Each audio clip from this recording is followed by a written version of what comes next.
Comment baisser la glycémie sans médicaments si vous avez un diabète ou un prédiabète? Dans cette vidéo, je vais vous partager 3 choses que vous pouvez mettre en place dans vos habitudes alimentaires aujourd'hui pour baisser la glycémie sans médicaments. Restez bien jusqu'à la fin parce que je vous réserve une bonne surprise, un bon petit bonus. Alors, bienvenue sur la chaîne. Si vous me découvrez, je suis Dr Claudia, médecin nutritionniste et diététicienne et je vous aide à vaincre les maladies chroniques, notamment le diabète, l'hypertension, la colopathie, la fibrome, de manière naturelle. Et si vous voulez aussi être coach professionnel en nutrition, à travers notre école en ligne, nous vous aidons à le devenir.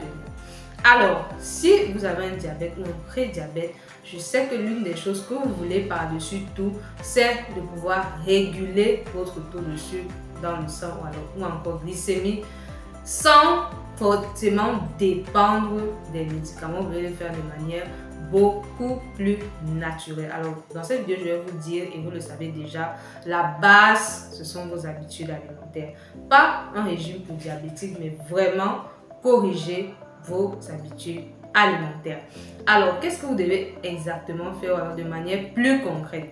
Je vais vous partager 3 choses simples que vous pouvez mettre en place. Peu importe là où vous êtes, peu importe ce que vous avez, vous pouvez mettre ça en place aujourd'hui, maintenant, après cette vidéo.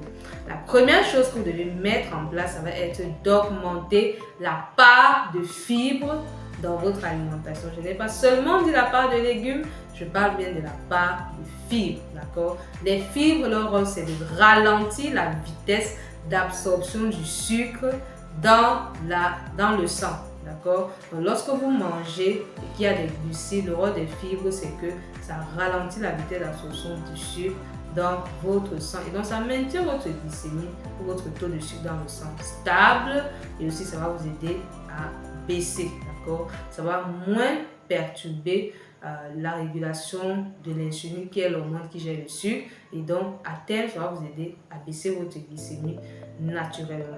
Maintenant, qu'est-ce que ça veut dire concrètement? Ça veut dire bien évidemment augmenter la part de légumes, c'est-à-dire que si vous faites des sauces par exemple, vous ajoutez systématiquement des légumes. Si vous faites une sauce claire, vous ajoutez des aubergines par exemple.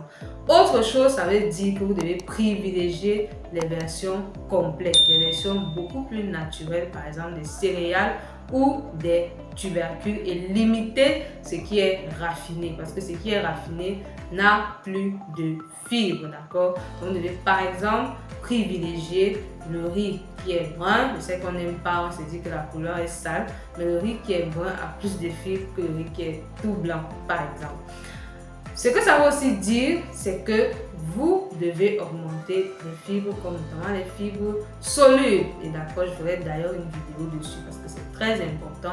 Les fibres solubles, ça va être généralement les aliments qui glissent entre guillemets, comme le gombo, d'accord, sont des aliments comme le plat là ou bien les feuilles de bissap, voilà. Que vous pouvez intégrer ou bien les feuilles de foléré, comme on l'appelle au Cameroun, que vous pouvez davantage intégrer dans vos repas parce que ces fibres solubles là vont aussi aider au niveau de réguler, d'accord, votre taux de sucre dans le sang. Donc voilà un premier ajustement que vous devez faire. Le deuxième ajustement que vous devez faire dans votre alimentation, c'est de choisir les bons féculents, notamment les féculents qui ont un indice glycémique bas. Ça, c'est l'un des gros problèmes quand on a un diabète ou un prédiabète, ce sont les féculents. Qu'est-ce qu'on mange comme féculents? Est-ce qu'on doit même totalement les bannir? Vous pouvez consommer les féculents, mais choisissez ceux qui ont un indice glycémique bas. Et ça va être quoi? Généralement, la patate douce, vous savez, j'en parle beaucoup. La patate douce est l'un des meilleurs féculents lorsque vous avez un diabète, notamment sous forme de vapeur. C'est très important. La cuisson joue beaucoup sur les féculents. Donc, la patate douce, la banane plantain verte qui ont un indice glycémique bas, le fonio, d'accord, le fonio c'est une céréale très intéressante qu'on retrouve plus en Afrique de l'Ouest, d'accord, qui accompagne aussi bien voilà, les plats salés, vous pouvez aussi les faire en bouillie. Bref, c'est une bonne alternative parce que son indice glycémique est bas et c'est très nutritif. Donc, privilégiez vraiment ce type de féculents qui ont un indice glycémique bas et donc une faible charge de sucre. D'accord, ça ne va pas créer des pics de montée de glycémie lorsque vous les mangez. En plus de ça, vous aurez ajouté des fibres, donc ça va vraiment vous aider à baisser votre glycémie sans médicaments. Avant de vous partager la troisième astuce, la troisième stratégie ou chose à mettre en place, si vous voulez une consultation, vous avez un diabète, vous voulez faire un bilan, vous voulez voir un peu où vous en êtes, comment mieux améliorer ses habitudes, cliquez sur le lien en description pour prendre une consultation avec moi en ligne ou même en présentiel si vous êtes dans la ville d'Abidjan.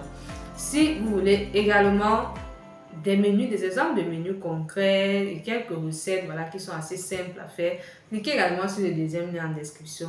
Vous allez voir ces recettes-là qui vont beaucoup vous aider. Et ces recettes-là sont selon le pays où vous êtes, d'accord? Que vous soyez en Côte d'Ivoire, au Bénin, au Gabon, au Cameroun, etc. Vous aurez ce qu'il vous faut. Alors, la troisième stratégie, la troisième chose que vous devez mettre en place, ça va tout simplement être d'intégrer des infusions qui sont assez régulatrices. Par exemple, l'infusion de moringa. Le moringa a été étudié comme étant bénéfique pour réguler l'hormone qui gère le sucre qu'on appelle l'insuline. Il y a également l'infusion de cannelle. La cannelle a des vertus hypoglycémiques, c'est-à-dire ça permet de baisser le taux de sucre dans le sang de manière naturelle. Donc, intégrer les infusions tous les jours, au moins 2 tasses par jour, ça va vous aider à pouvoir baisser la glycémie sans médicaments. Et si vous voulez savoir comment faire ces infusions, il y a le guide de recettes qui est disponible en présentiel à Abidjan ou alors sous format numérique, d'accord? Vous pouvez tout simplement cliquer pour la voir. Donc, dites-moi en commentaire ce que vous en pensez et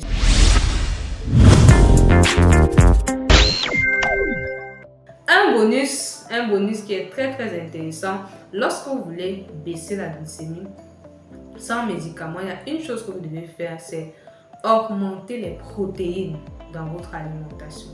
Le poisson et surtout les protéines végétales, d'accord, qui vont aussi aider à réguler vos niveaux d'insuline, notamment le soja, d'accord, notamment en Afrique, surtout le haricot blanc, haricot rouge. Si vous êtes dans d'autres pays, dans les pays occidentaux, les lentilles, d'accord, ce sont des éléments qui sont intéressants pour réguler votre taux de sucre. Et bien sûr, les haricots particulièrement ont aussi des glucides, donc il ne s'agit pas d'en manger des tonnes, mais augmenter les protéines va aider à pouvoir mieux réguler vos niveaux d'insuline et donc votre taux de sucre. Bien sûr, les protéines animales, je vous recommande plus la viande blanche, le poisson et la viande blanche plutôt que la viande rouge.